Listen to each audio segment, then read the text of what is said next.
In music, there are some genres that only make sense when performed at a small scale, in the intimacy of a chamber, of a tiny recital hall where the number of people in the audience may barely outnumber the musicians. There are some forms of music that only seem to make sense in a dance club with hundreds or thousands of people jumping up and down beneath blinking lights. And there are some forms of music that are specially composed to be performed in a stadium over huge speakers with a certain amount of echo and a certain amount of reverb and a certain amount of delay. It only makes sense in that format for that audience. In the same way, implicitly, there are modes of political reasoning that only make sense, or only make sense to the enthusiasts who believe in them, at a small scale, at a medium scale, and at an enormous scale. And it's really important to challenge people by switching between those frames of reference, by saying, yes, you believe in this towering abstraction when it's applied to this notion of society or the whole world, but can you make sense of it on the scale of a single household, of a single neighborhood, of a single city, or of a small country? There's a great deal of grandstanding right now in the aftermath of the death of George Floyd, the rise and fall of the Black Lives Matter protests. Everyone wants to be on the right side of history. This phrase, we'd like to imagine it's associated with great courage, right? Stepping forward to be on the right side of history, sacrificing yourself or your comfortable bourgeois existence to make sure you're on the right side of history. But what I see in the year 2020 is a great deal of cowardice. What I see are political commentators and analysts who've managed to go the whole way through the year 2020 without making a single simple statement about George Floyd and Black Lives Matter. There are a whole lot of people who see what's wrong with the Defund the Police movement, its myriad incarnations, the police abolitionist movement, as it's now called, and they are not stepping forward to let their voices be heard. They are not engaging in constructive criticism. They are not engaging in public education or debate, not even when that's their full-time job as an author, as an analyst, as a commentator, as a YouTuber.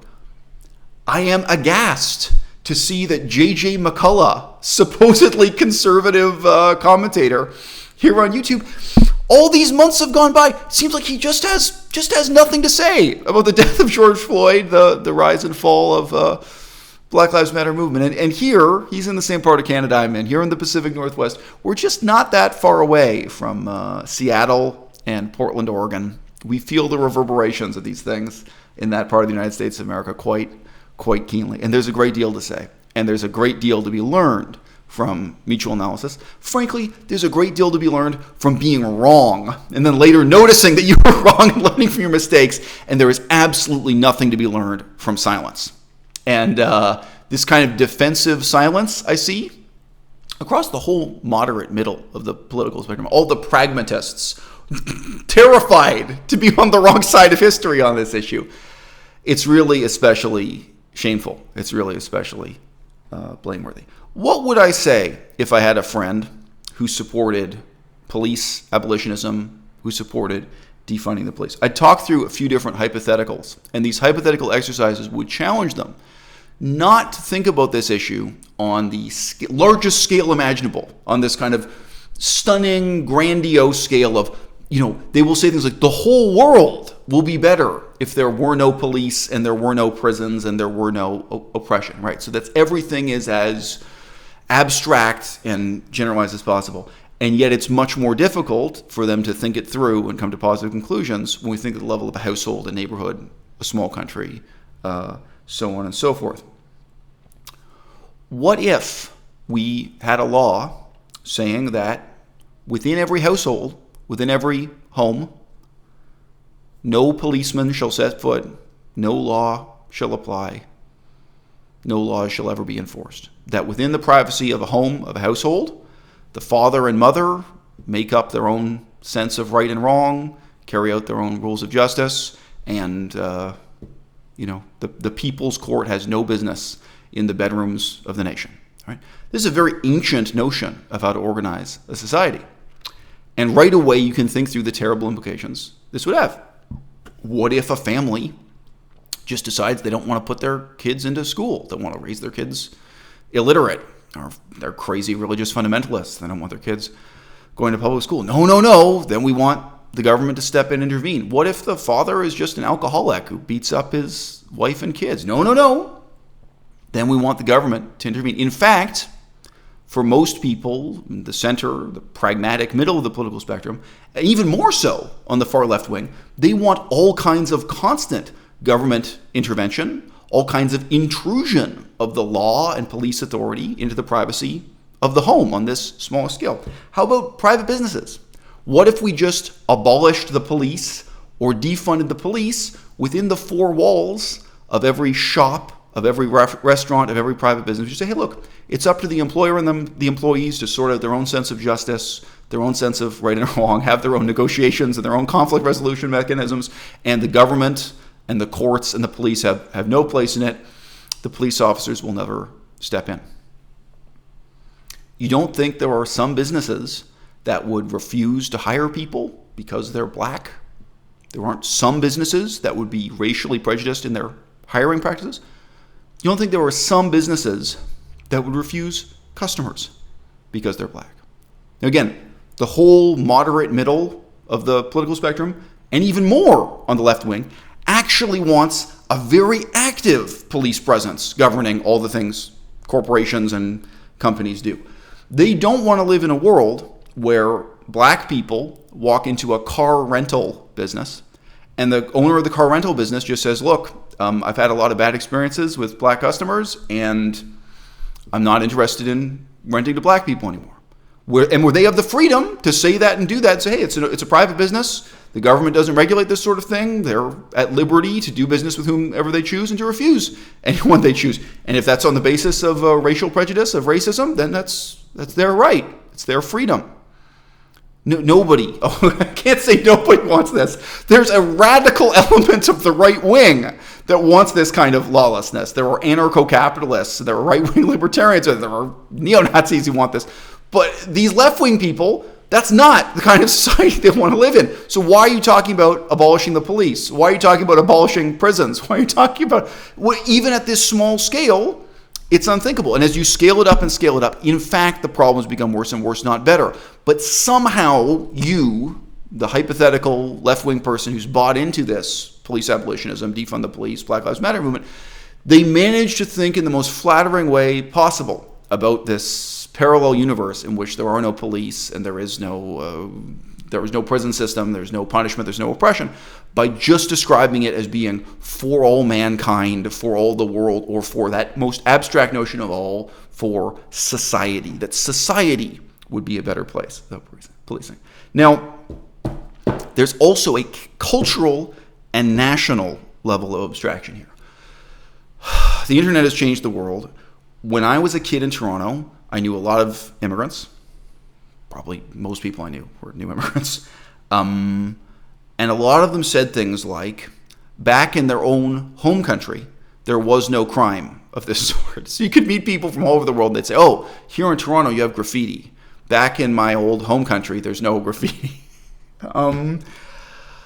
Hungarians would say, oh, all this stuff you have here with gays and lesbians, we don't have that back in Hungary. There are no gays and lesbians in Hungary. They really believed this. They had this memory of the old country. Okay, what if you met someone who was a Turkish immigrant to Canada and they told you, in Turkey, we don't need to have police enforce the law at all. We don't need to have prisons. We don't need to. You would be dumbfounded. You would say, what are you saying? What are you saying about the Turkish people? You think they're angels? What are you saying about Turkish culture? How can Turkey be so fundamentally different from the rest of the world? Are you saying there are no crimes committed, whether that be burglary or theft or rape or revenge or honor killings? I mean, this is the thing. Even in countries where people adhere to incredibly strict religious and cultural codes of conduct, by that same token, there's violence and conflict whenever those codes of conduct are broken. Do you think nobody in Turkey ever disputes who should inherit their father's fortune when their father dies? You don't think there's any role for the government getting involved in settling a case like that. If you pass this law that the government will never set foot into people's private business this way, just to restrict the scope of the police state that much, the authority of the police and government-written laws, people are going to kill each other. Just as they did in medieval times and ancient times, they're going to kill each other over who inherits their father's fortune, or it could be a tiny amount. It could be who inherits their father's car or their father's corner store or whatever there was to be inherited. Family disputes of that kind. The fact that in the medieval and ancient past they weren't resolved by police or by courts of law in many cultures around the world doesn't mean that they were resolved peaceably or amiably. If it's inconceivable that this notion of abolishing the police could work on the scale of the family, of the city, of even a country the size of Turkey, if talking it through this way it's inconceivable, why is it conceivable to you in the realm of these towering abstractions? And it's because these people have trained themselves to think in terms of abstractions only. And that's the most fundamental conflict in politics in the 21st century. It's not the conflict between left and right, it's the conflict between pragmatist and abstractionist.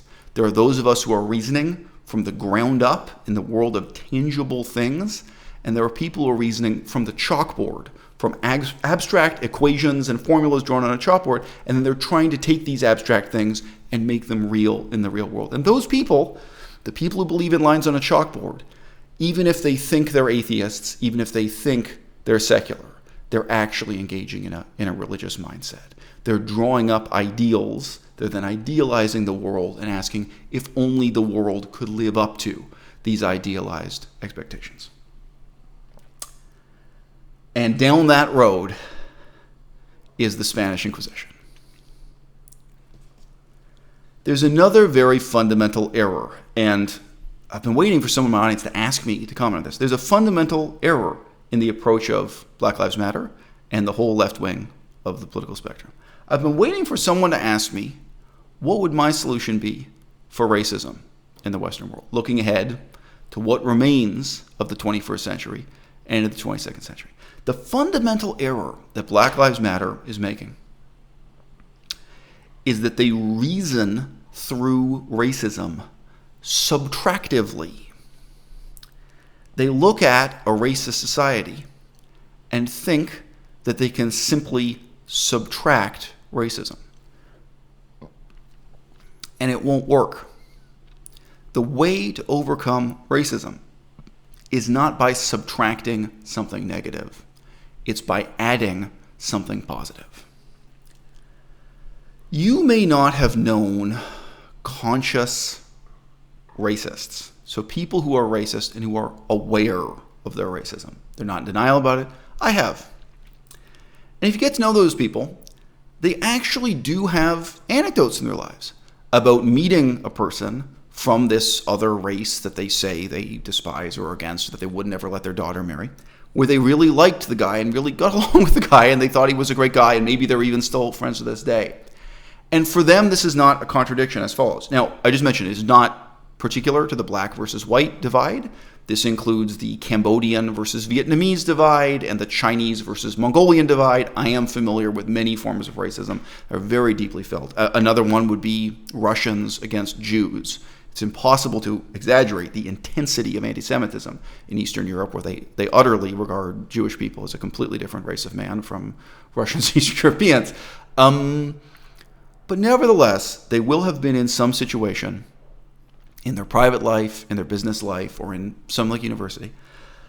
Let's say they go to a chess tournament and someone who is openly and consciously anti-Semitic ends up meeting and making friends with someone who's a chess champion who's Jewish. And it's because there's something positive they both admire, they both appreciate, they both struggle to be the best at they could possibly be. You meet anti-Semitic people who've actually met and spent time with someone else who they're both into competitive chess, and they remember that that was a great guy, and they really respect him, or they respect his intelligence, they respect his perspective on chess.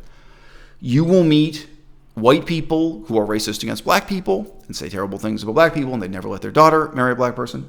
But you know there was one time when they went to an archaeological conference, and there was a black guy there giving a presentation on the same kind of archaeology, and you know, they met that black guy, and they went out to dinner, and they got along great. Now, the problem with this is, of course, it doesn't negate their racism. They remain racist. They remain nonetheless prejudiced against other black people whom they have nothing in common with. But just having this one thing in common becomes a bridge to exploring your common humanity, however you want to put it. It becomes a path forward from the ugly, isolating bigotry of racism, and it breaks down the deep-seated presumption that you or your race or nationality is somehow intrinsically and intellectually superior to people on the other side, right? Not everyone can be a chess champion. Not everyone can be an archaeologist. Not everyone can be a comedian. All of the most racist people I've ever known or met had comedians specifically they admired and considered to be brilliant, who were across the divide of the whatever the people were that they hated or despised. Very often those comedians were making jokes that appealed to them too. What is the hat that everyone can wear? In Confucian society, it was the literature of Confucius. And poverty-stricken farmers in small villages who didn't have access to universities and didn't even have access to tutors could study the poetry that Confucius studied, the Book of Odes, and they could study the writings of Confucius, and they could be recognized as and respected as refined gentlemen at court or in various social fora. They could elevate themselves, and they could have something. They could overcome the unbelievable class barrier and snobbery that defined Chinese traditional society. Can you imagine a world in which we have some common corpus of literature, in which we have something that we engage in positively, individually, but as members of the same society, that brings people together, that lets them evaluate one another, that lets them appreciate one another, that lets them build on that common ground? When people have this kind of common ground, even if they differ, even if they hate and despise each other, even if they think, that guy has the wrong approach to chess. That guy, his view of archaeology is completely the wrong way around. There will still fundamentally be that respect. There's a kind of mutual respect, even if it's about issues that are contested by both sides, that defies, that overcomes, as I say, this backward, childish bigotry, racism as we know it in the real world. The question I have for the future of a multicultural, post-genocidal, post-slavery culture, such as we have here in the United States, Canada, Australia, the fragments of the British Empire, is what could that literature possibly be? What could it be that we all study and that we have in common some appreciation for, even if differing views of? That answer is much easier to give for a country like France, a country that is not built on genocide. All right. Now, the French did commit atrocities throughout their empire all around the world, even in North Africa, let alone Cambodia. That's not, within the territory of France and Europe, the indigenous people are the French. Germany, quite a few genocides on their hand. Germany certainly has a storied history of genocide. Nevertheless, the indigenous people of Germany are German. So you don't have to look too far to find a history and a literature that can be meaningful to them and can give people this kind of powerful, positive common ground to overcome racism, in the same way that the literature of Confucianism, which I'm not a fan of, provides a kind of hat that in Chinese culture, in Chinese civilization, everyone could wear. For the United States, for Canada, for Australia, if you ask me, what is that literature? What could it possibly be? My answer is, I don't know. But I feel that the single most important political question we can ask is not about cutting the policeman's budget. If you really want an alternative to racism, if you really want to overcome the unfathomably evil history of genocide and slavery that these British Empire colonies were built on, you have to find or you have to create that literature to provide that common ground for our future.